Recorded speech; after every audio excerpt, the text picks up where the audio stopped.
It was just a nice opportunity to come back after Santa Barbara road win. Quick turnaround. I thought our kids battled and really led most of the game. And I thought that they did a decent job of handling Sac State's pressure, the tempo, and obviously we made plays when we needed to close it out. Questions? Okay, today was a matchup of some pretty high tempo offenses and some quite swarming, if I can use that word, defenses. And early on, the story was that Sac State shot better and was overwhelming San Jose State offensively. Had a 21-12 lead, but then San Jose State controlled it for the rest of the day. For the last 3 quarters. So and given your history with those schools, if I may bring it up, it seems that fans got to see a matchup of two systems that you're pretty familiar with, both on offensive and defensive sides. Yeah. I mean, I haven't coached at Sac State for 7 years now, and not one of those kids is one of my players. Yeah. Bunky plays a little bit different brand of basketball, but they're a little bit more similar now in terms of they do run and jump, man-to-man defense, and they don't really trap all the time. They jacked a lot of threes, and I mean, from deep, and it's kind of tough to adjust to defensively because most teams aren't going to shoot those shots, so it's hard to get your kids to understand that it's kind of a chuck and board approach. And they hit 11 of them, but they shot the same shooting percentage that we did, and we took a lot less. But it's I have fond memories of Sac State. They're just really far in the rearview mirror now, and it was fun just for our kids. I think for me it was just a big deal because we played at Santa Barbara at 7 o'clock on Friday. We couldn't get back until Saturday. We didn't practice on Saturday because it was a 5-hour bus ride. We just watched film, and we got up this morning and did a shoot around. So for them to handle the pressure with really no time to prepare, 22 turnovers against a team that's going to press you the full game, I'd probably take that. Some teams turned over 22 times and no one ever plays any full court defense. So I thought Shauna was big, Ty was big, Rosie stepped up, and we needed her too because she's pretty tough. I wish we could have kept her out of foul trouble a little bit so she could have been more of a presence in that third quarter when they kind of went on their run. But ultimately, I thought everybody did a pretty good job. We've seen Whitehead get shaken up a little bit towards the end of the first half, but she came out really strong in the second half, especially the end of this game defensively and offensively. How was she doing after that? She's okay. I mean, she gets banged up a little bit. People tend to beat her up, and they don't always call it, because she's bigger than other kids. And but I thought she handled it well, came back. The one thing about her is she has a pretty good tolerance for pain, and the adrenaline gets her through the games. And then at the end, she'll be in a nice bucket for a while. But I thought she did a great job of controlling the boards when we really needed rebounds. She's just got such great hands, and they reach to everything. So I thought she did a great job. It's her 4th double-double. She's just kind of a machine in that aspect, and she's been a great asset for us. And in the second quarter, part of the reason why San Jose State tried to come back, in fact, it was a 28-10 scoring advantage all in the second quarter, and one reason why San Jose State was able to control the pace was because they got Sac State in foul trouble in just 3 minutes, and I even saw 2 consecutive possessions where Sac State got called for charges. So talk about how that unfolded. I mean, we're the quicker, more athletic team, and I think ultimately once we kind of figured out what the pace was going to be like, it took us some time to adjust in that first quarter. We got the ball in Rosie's hands and Shauna's hands, and they made a lot of things happen. I mean, I don't know too many people that can stay in front of Shauna or Rosie. And so when you're playing at that pace, you tend to bump into people, knock people down, and I just think we controlled that quarter, obviously, 28-10. It's probably the best quarter of basketball we've played.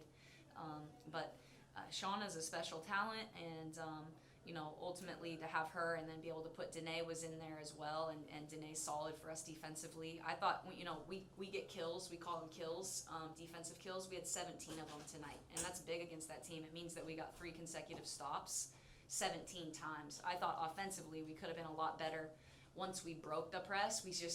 It gets you to play so fast, and we like to play fast, but we want to take good shots out of that, quick pace. And when we didn't have good shots, I thought we could have ran more offense and probably could have, put them away a little bit earlier in that fourth quarter. So only 4 points off the bench. How does that affect lineups and matchups? I think ultimately for us, it's just we have a pretty heavy core that's in there, and some people that play on your bench, they have a different role. And I thought, Meg usually knocks down those shots. And the kids that are coming off, Annalise Benally, she's just not ready to play yet. She's got an injury that she's working through, and I didn't feel like this was the right time to get in our freshmen. This game is a really hard one to play in, but those two kind of could give us some pop offensively off the bench. They both can score, but we had Kurt goes in, she plays defense, she rebounds, takes open looks. It's not concerning for me, if that helps you. Danae usually scores, and she just didn't get as many good looks either because the tempo is really fast. Any more questions? Just one more for a lot of fast break points. They were really, a lot of it was facilitated through Basalo.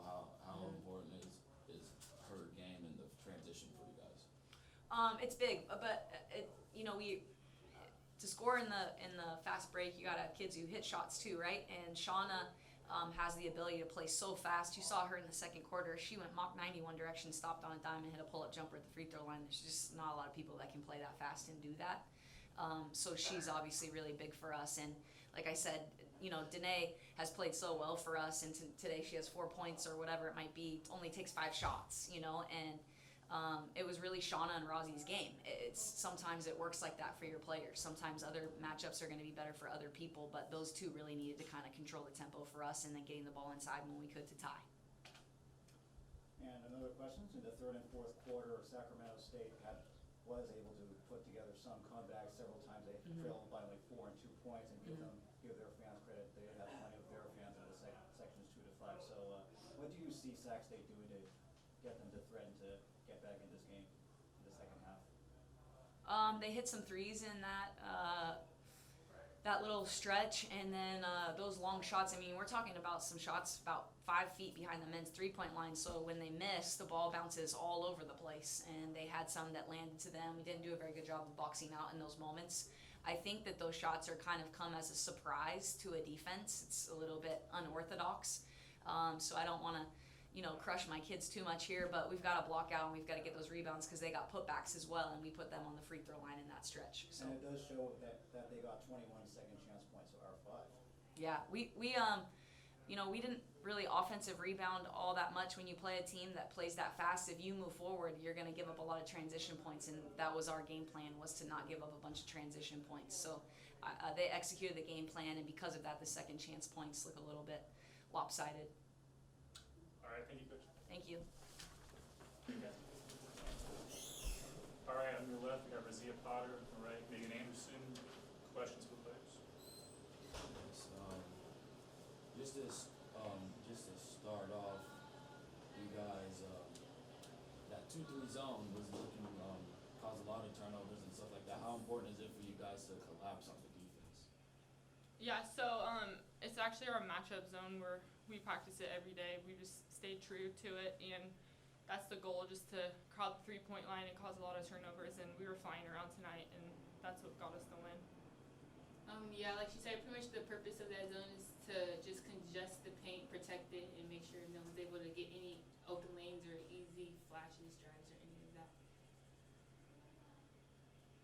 So early on in the game, it seemed that Sacramento State was controlling the pace all throughout the first quarter. They ended with a 21-12 lead, but then, especially because of not just in that zone, but they also had a full court press, forced a few turnovers, and it seemed that Sac State's defense was swarming all over San Jose State. So talk about what kind of adjustments you had in the second quarter, brought you ahead, control the rest of the game. Well, I think that's the first time that we've come across a team who's pressed man full court. We just had to adjust. Once we adjusted to it, then we were able to get downhill. We have a lot of fast players who can handle the ball and with their earth speed just get by people. So that's all pretty much we need to do to overcome that obstacle. How important is it to run during the transition? You guys got a lot of fast break points tonight. How important is that for you guys? Yeah, I think it's really important for us to get out. When the rebound's secured, we just have to go, and some of us are told just to sprint all the way without looking for the ball and just get to your spot so our point guards can advance it out. Yeah, with Salo had 11 assists. How important is it to also to run the fast breaks through her? Yeah, she's a really fast player, so we have to get out and try and beat her down the court, which is hard sometimes. But I mean, she gets it up. So And then with the bench, only one player. Well, Marquez was the only player to score off the bench. How important is it to get some of y'all bench players involved? Bench is a very important aspect of the game. Even if they're not involved on the court, then on the bench with their energy, they uplift us and all that. But I mean, tonight everyone's capable of coming off the bench and scoring and contributing in some type of way. And today just so happened to be Danae. Question for Megan. So 4 minutes, inside 4 minutes left in the fourth quarter, Sacramento State had already twice threatened to come back, cutting the deficit at 2-4, and then you hit that three-pointer with just over 3 to go, and then San Jose State never looked back. yeah, I think they came out at Shauna, if I remember right, and they ran out at her and she one more to me, and it was a wide open look, so I needed to knock it down. Great. Following that one, there was a lot of mid-range shots towards the end of that game from you as well as from Whitehead. How was it just something that you all were able to see through the defense, or was it something that you prefer to shoot the mid-range?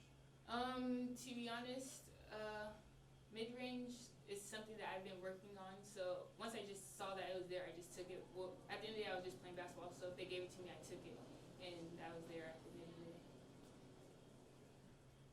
Any more questions?